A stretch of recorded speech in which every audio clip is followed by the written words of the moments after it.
We're going to take you from the diamond to the hardwood where the rumor mill is churning and it is full speed ahead right now. The Spurs have been linked to Chris Paul, who has a $24.3 million player option for the 2017-18 season. We watched San Antonio's leader, Tony Parker, suffer that ruptured quad muscle against the Rockets in the Western Conference semifinals.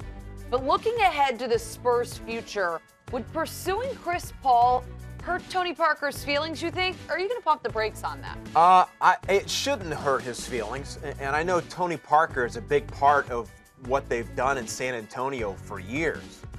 And he and Tim Duncan and Ginobili and Pop and all the history and success that they've had there. He's 35 years old. You know, it really, to me, comes down to getting past the Warriors. I mean, the Warriors now are in dynasty mode. I mean, they're getting there. They win a title now. You can officially put them in dynasty mode. So what are you going to do to improve your team to beat Golden State?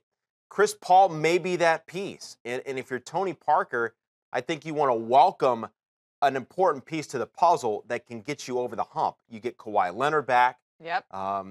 You've got Aldridge. You've got some big members of that franchise that are still in a winning position, yet they may need to add one more big piece. And Chris Paul, if they can come up with the money, where you read things that they're going to give up and have to surrender some depth if they go try to get him. He's going to be expensive getting. You have to imagine Tony Parker obviously been around for a long time, and he's been the leader of this team. There's no denying that. Yeah.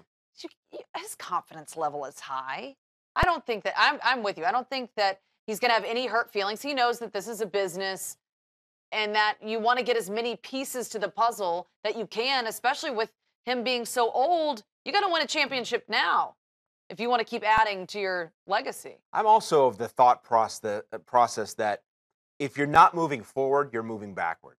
And if the Spurs just kind of stand pat with the team that they had, I mean, maybe they lose to the Warriors in 5 or 6 games as opposed to being swept.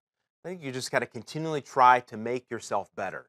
And if it works to get Chris Paul and they can financially do it and it looks right on paper and on the floor, I think that's something that the fans are going to embrace. That is the one thing that's important to remember here is the chemistry in San Antonio.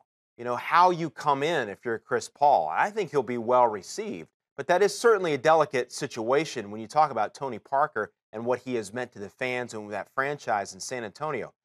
That city is a proud city because of what this basketball team has been able to do. You don't want to have someone come from the outside and disrupt that in a negative way. And if it's perceived they're going to help win a championship. Right. And if it's perceived that somehow Parker has to give up something, and if he doesn't seem open to it, I mean, it could snowball into a problem.